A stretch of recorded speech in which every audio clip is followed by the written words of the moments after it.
Boreas. It was time to choose. The rebellion was in trouble. Ravens were scouting for the secret rebel base. They needed a game changer. Pieces of the Sky Ripper had surfaced. Renato knew that using it could go catastrophically wrong. But he was sure he could figure out how to use it safely. Also, a temple had risen out of empty desert. The Iblis stone was hidden there. It was a dangerous artifact. It could corrupt its user into a bloodthirsty monster. Maybe he could find a way to use it, to take its power without surrendering to its wickedness. And also, his old friend Lapino needed rescuing. Of course, Renato had a pretty strong suspicion that Lapino had betrayed the rebellion, and he had a gut feeling that he needed to use that to his advantage.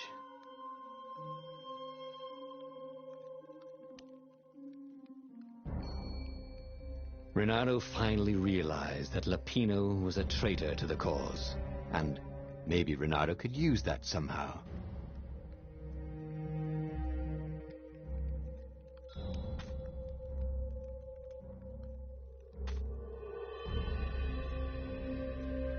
Renato couldn't quite put his paw on when he'd realized Lapino was working for the Empire.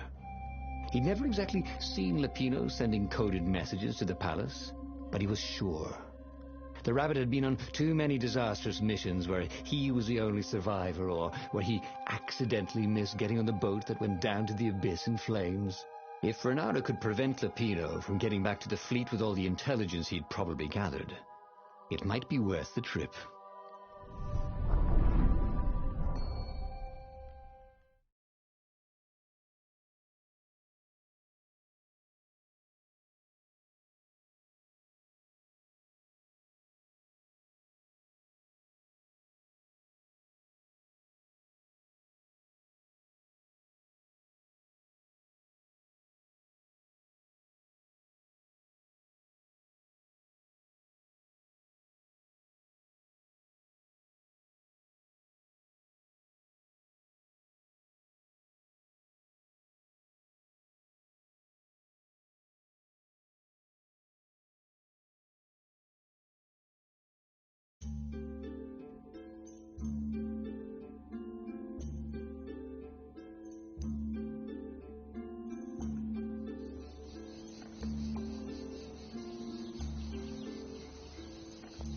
How had they come to this?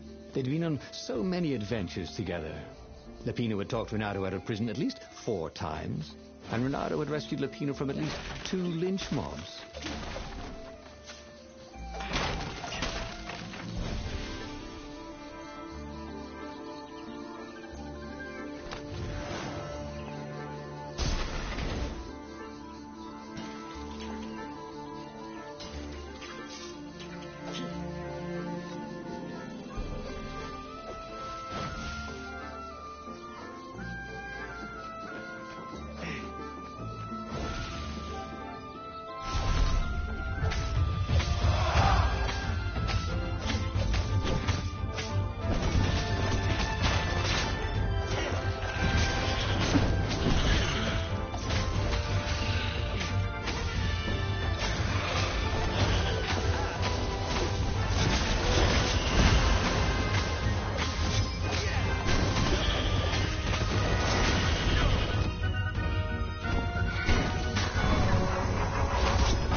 He'd always felt that the rabbit resented him. Lapino was hilarious because he was so down on himself and everyone else. But behind the laughs, he wasn't a happy camper. Oh, was this payback? Or did the Empire have his little white tail in a vice?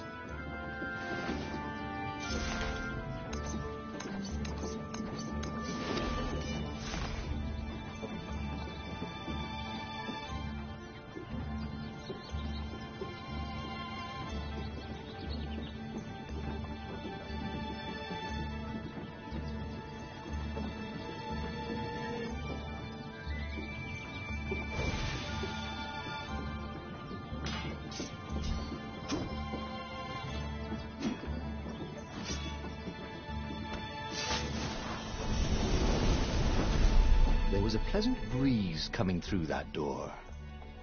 Had it been closed before?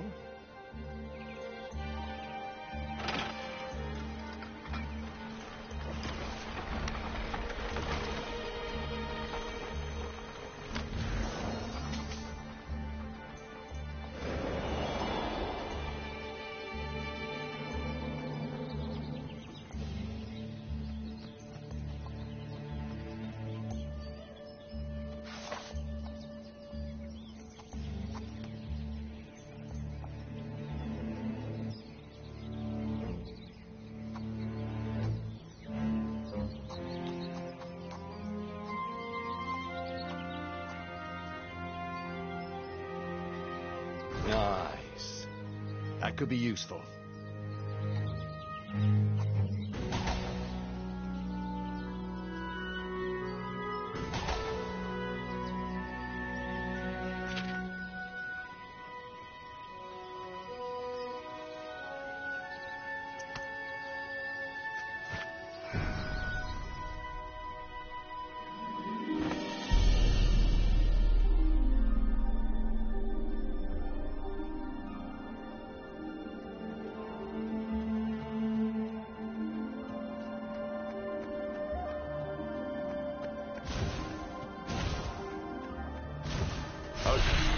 Let's make this quick.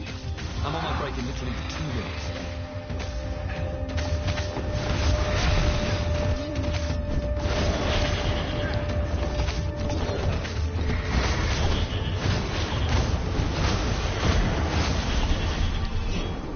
Ravens were landing everywhere from dropships. He'd better get moving. If they got to Lupino first, the Rabbit would give the Empire all the intelligence he'd been stealing from the Rebellion, and they'd probably give him a medal. He'd have to be very careful about how he played Lupino. At the slightest hint of danger, the mad Rabbit would take off like a rabbit.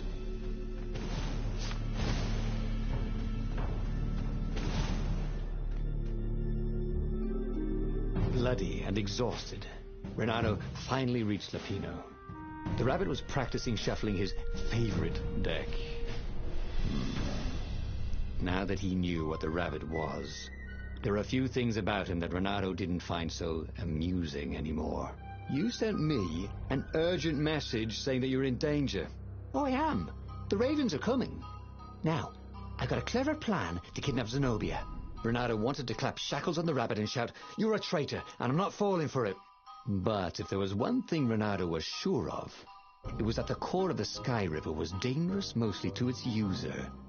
If he could put it in the Emperor's hands, old Isengrim III might blow himself and his fleet up with it. Yes, that was it.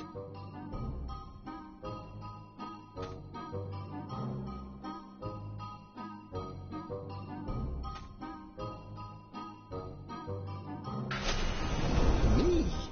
A traitor? I'm hurt, said Lupino. Why ever would you say that? We found your code book, said Renato.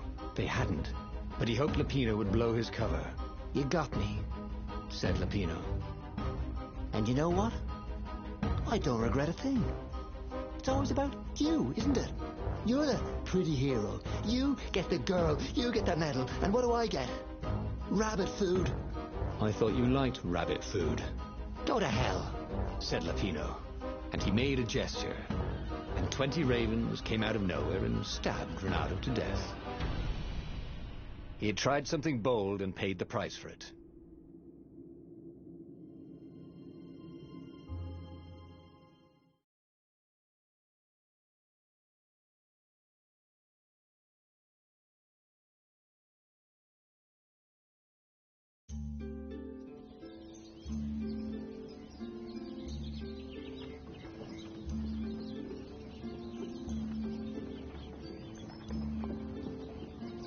How had they come to this? They'd been on so many adventures together. Lupino had talked Renato out of prison at least 4 times, and Renato had rescued Lupino from at least 2 lynch mobs.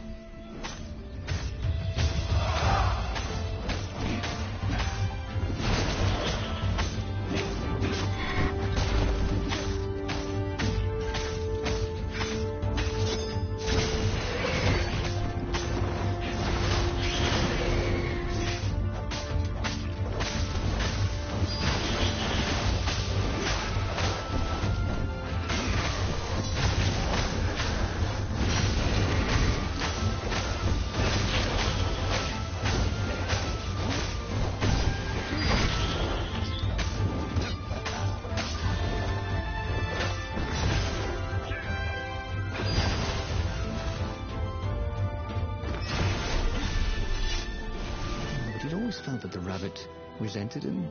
Peppino was hilarious because he was so down on himself and everyone else. But behind the laughs, he wasn't a happy camper. Oh, was this payback? Or does the Empire have his little white tail in a vice?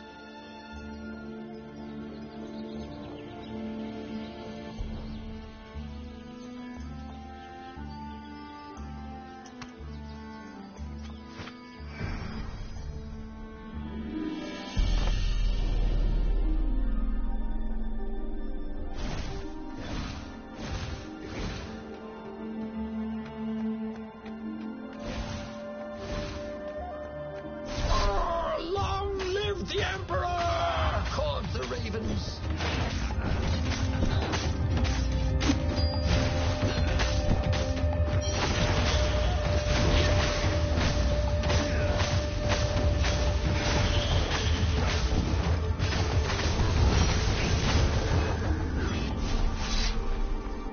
Ravens were landing everywhere from dropships.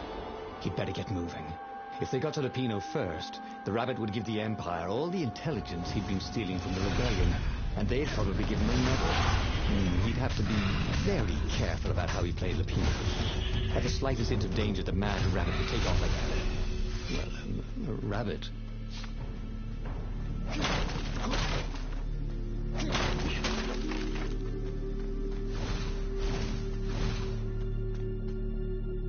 Bloody and exhausted, Renato finally reached Lupino.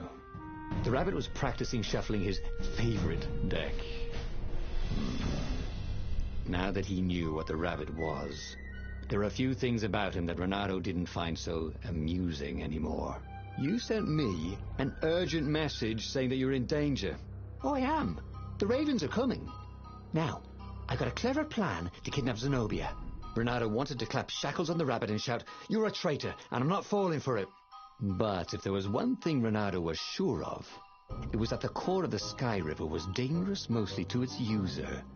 If he could put it in the Emperor's hands, old Lysander III might blow himself and his fleet up with it. Yes, that was it.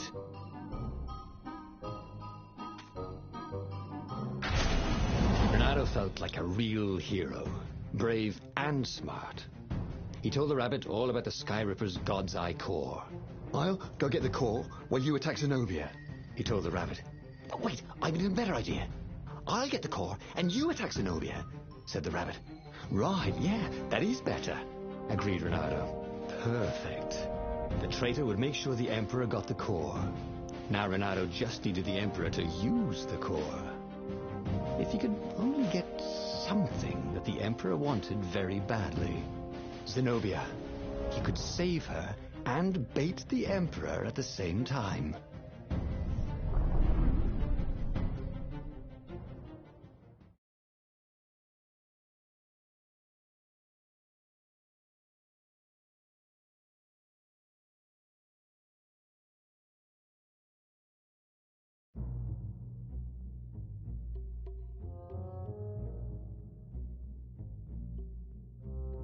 Right. Now, all Renato had to do was fight his way through Zenobia's invading troops, sneak onto her ship and into her bedroom, and kidnap her without any of her dozens of guards alerting her. Then, he would rely on her love for him to convince her how evil her father was, so she'd run away with him instead of going back to her father, who was going to blow himself up. It did sound a little risky. But Renato had a feeling it would work out somehow. It always did.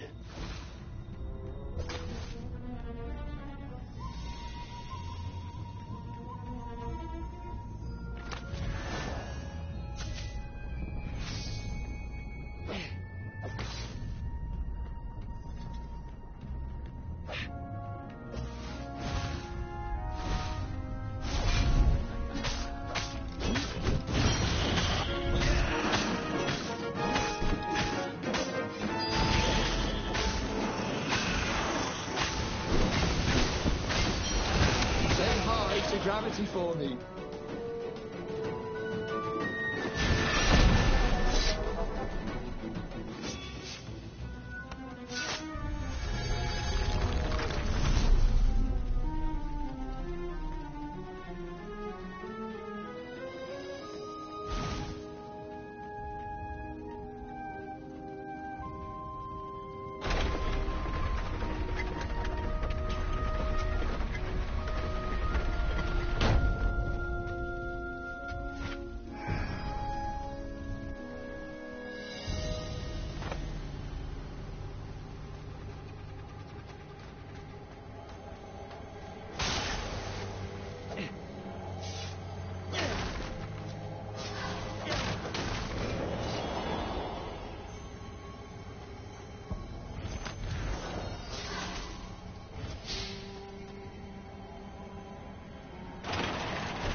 Renato was halfway to Zenobia's encampment when Lapino showed up.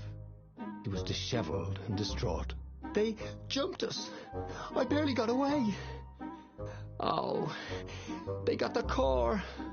Oh, it was all going according to plan, thought Renato. Now he just needed Zenobia on his side. Yes, that was even better. The Iblis Stone.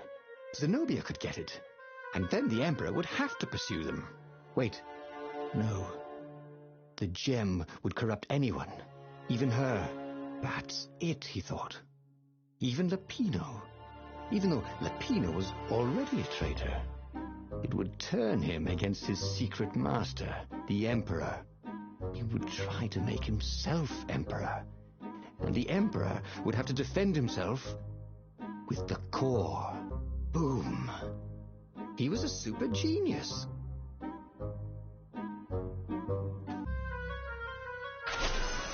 This is terrible, Renato told the rabbit. If only I had gone for the Iblis Stone. But now it's lost in enemy territory.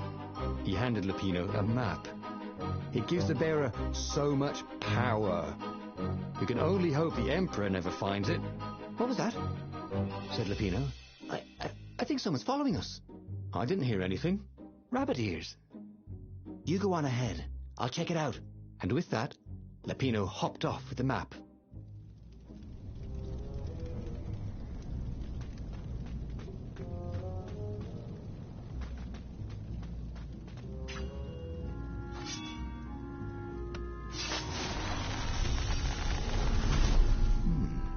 He hadn't noticed that path before.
Renato slinked through Zenobia's ship, making no sound at all.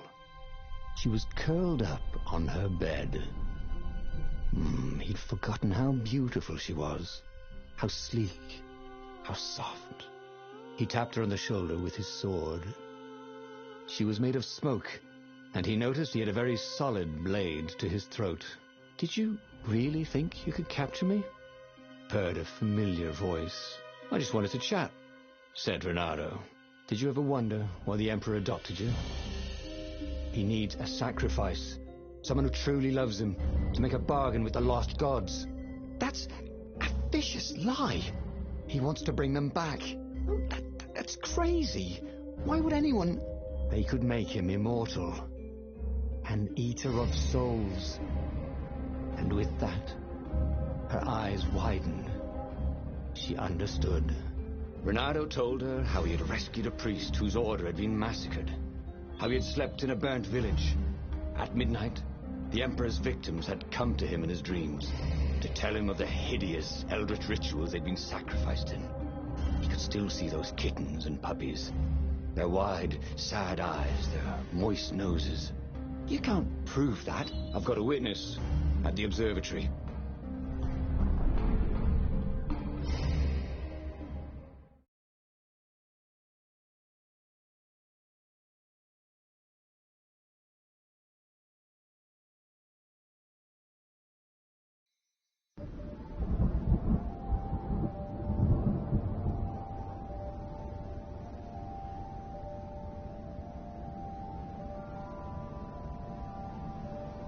He couldn't tell her, not yet, why he was really here.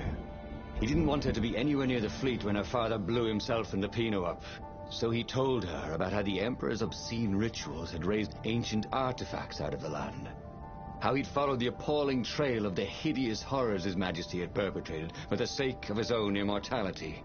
Any of this ring a bell? He said. He told me it was all lies. You've always known when I was lying. I always hated that about you, said Renato. The rebellion had started after atrocities that the Empire hushed up. Renato had rescued a priest whose order had been massacred for one book. He had slept in a burnt village. Dead kittens and puppies had come to tell him what the Emperor had done to them.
Don't you think I'd know if my father started practicing black magic?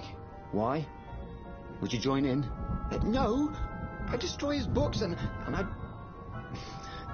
Oh, God. Okay, you're not completely wrong. They've resurrected one of his victims. Well, look, it's not exactly alive, but it can talk. A true witness, she said.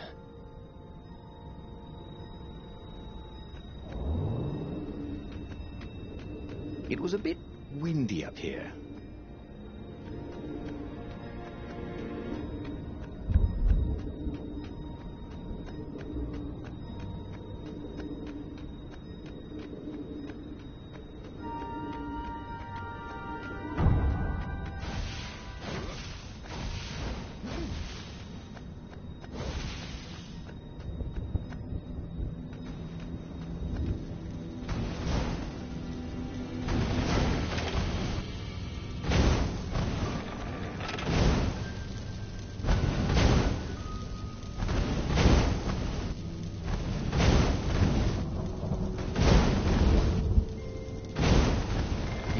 Really reason with an energy ball, he thought.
The observatory was a burning hulk.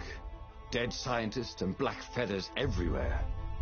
The Ravens had taken special care to burn the reanimated witness to cinders. Zenobia stared at the carnage. He didn't want me to hear the witness, did he? I guess not. What's your plan? She asked. So, Renato explained his brilliant gambit. Sending Lapino to get the Iblistone, become super powerful and corrupted, provoke the Emperor into using the core against him, thus blowing up both of them, and hopefully the fleet too. Let me visit your council, she said, shaken. I want to help. Could he really trust her?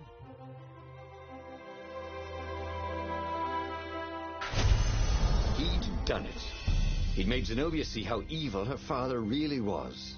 He wished she didn't feel this urge to join in the rebellion. After all, he'd taken care of the Emperor, right? Yeah, but she'd always been conscientious like that. She told him she had to go somewhere first.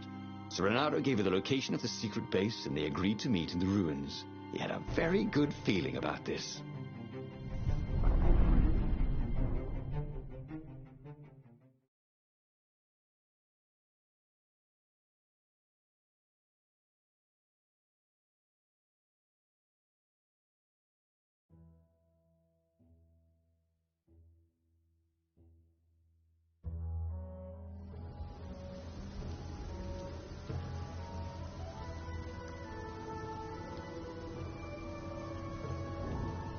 What had Zenobia gone off to do? What was more important than meeting the rebel council? Had he made a mistake, sending her to the ruins? No. He knew they could trust each other. He could trust her because she never broke her word. And she could trust him because she could see right through him. Well, she'd probably be there well before him. She at least didn't have to fight her way through rainstorms of ravens. He missed her. Not Zenobia. Hypatia, the kid's mother. Renato had never thought he'd date a librarian. He'd always figured himself for the barmaid type. But then, he'd never figured the library of Ubar would have comic books, or that Hypatia would know anything about them. He missed her.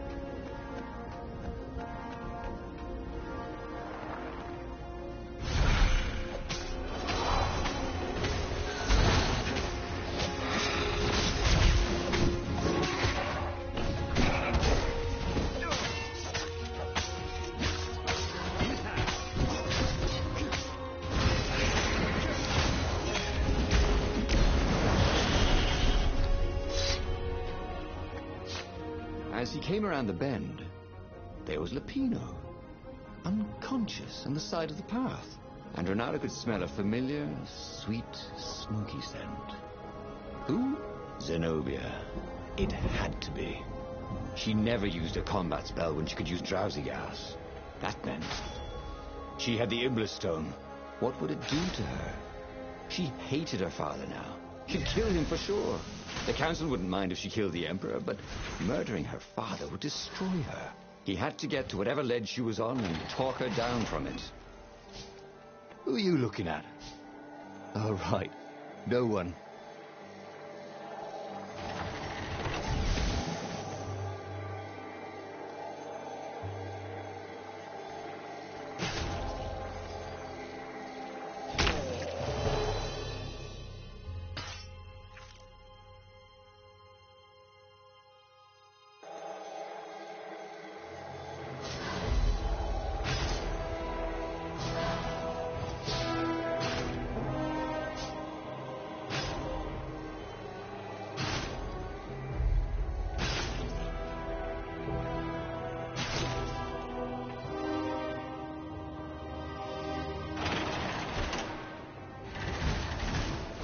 Long stairs. So he was close to the rebel base. He was on fire. So far, so good.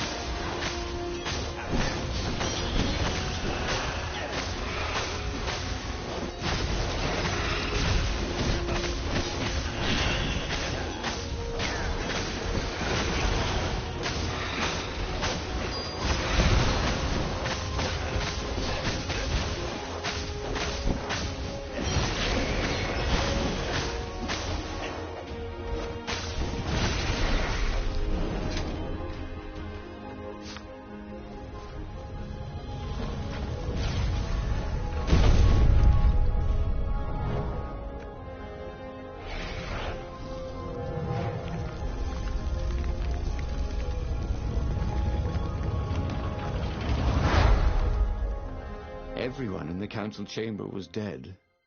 Zenobia stood shivering in the courtyard, drenched in blood. Why? He managed. They started arguing with me. I lost my temper and I wanted their blood. Well, not me. The stone did. Why did you take it from Lupino? I had a plan. You had a stupid plan, she said. I'm going to go kill my father now. No, you can't. You'll just take his place. You'll become worse than him. Get out of my way, or I'll kill you too.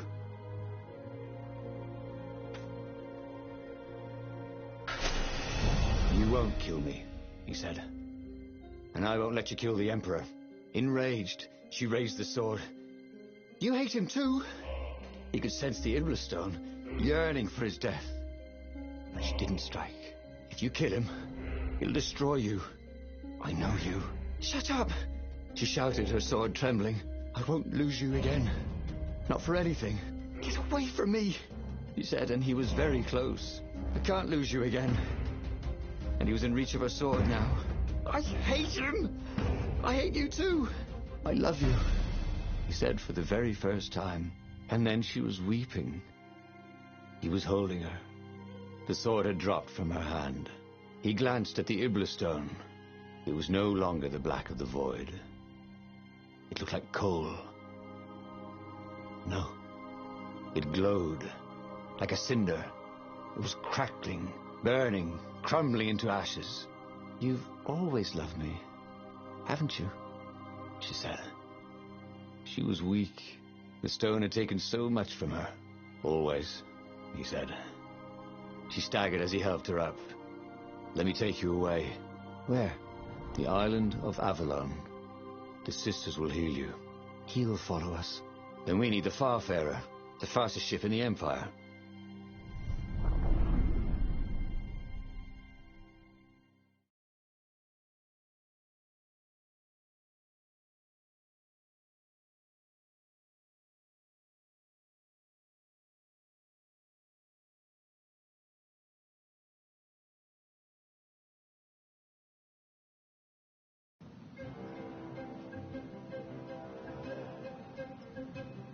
The Empire had seized his ship.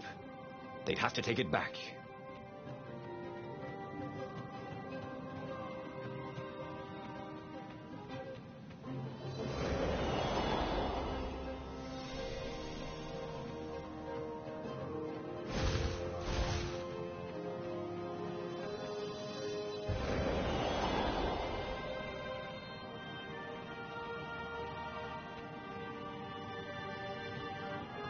The portal was heavily guarded.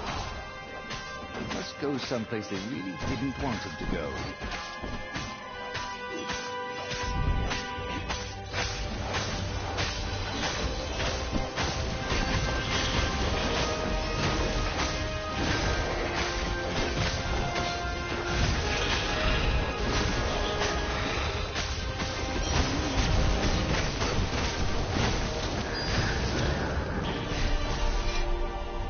Zenobia was in no shape to fight. But he never fought so well. He wasn't fighting for money or loot or a cause. He was fighting for her. For them. His sword danced, his feet flew, and the ravens recoiled from his ferocity.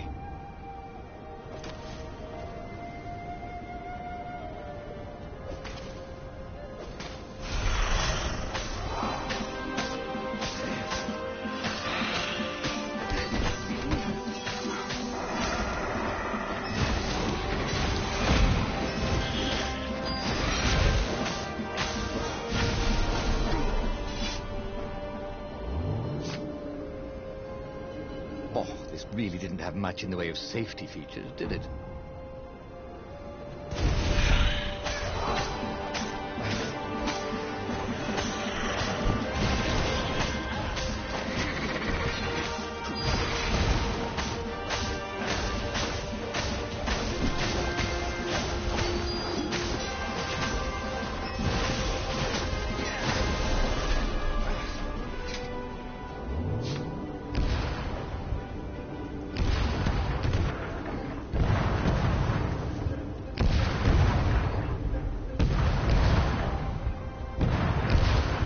there it was, his beautiful skycraft, the Farfarer.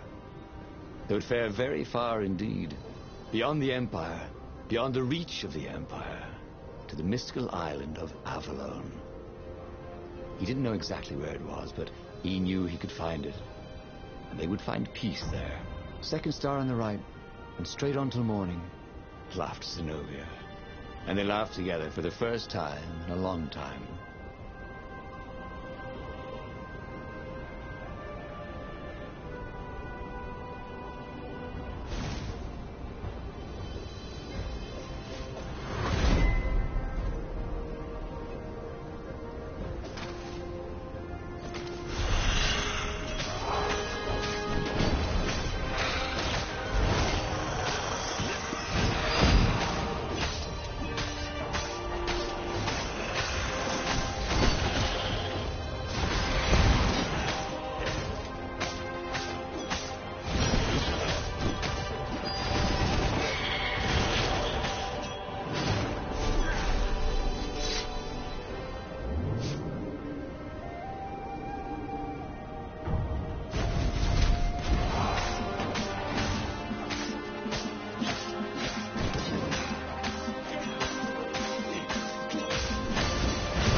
But they did not go unnoticed.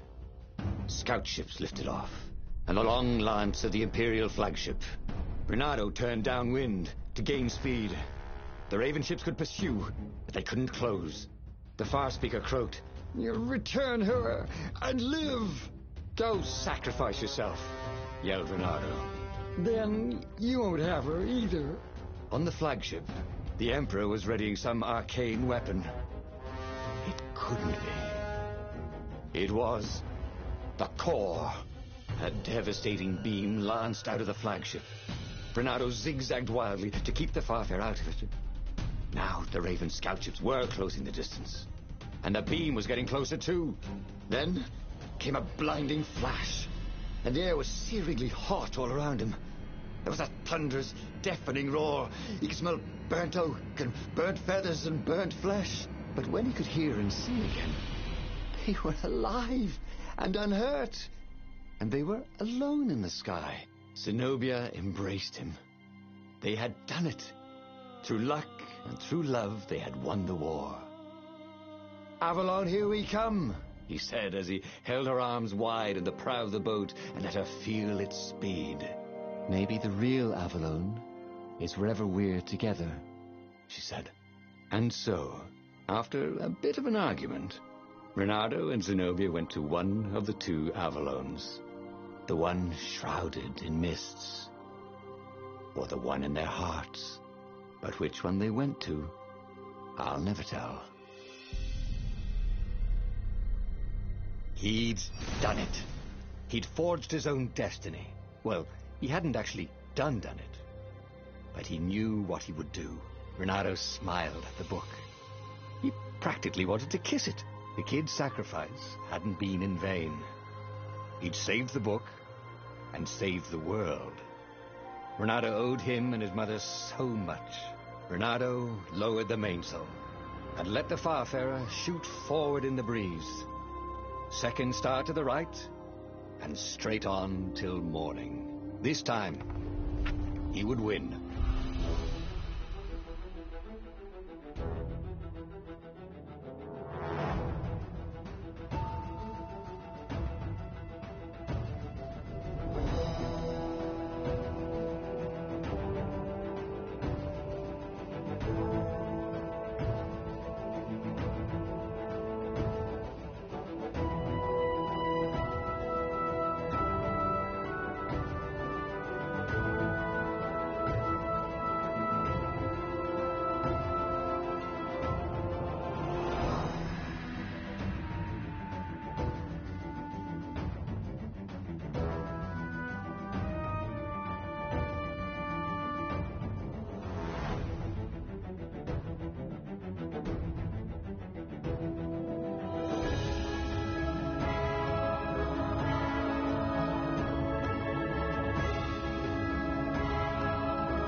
The clouds parted over the Isles of Boreas. It was time to choose.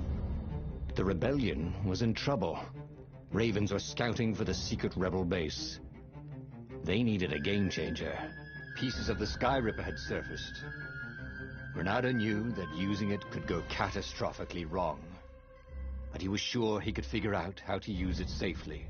Also, a temple had risen out of empty desert. The Iblis stone was hidden there. It was a dangerous artifact.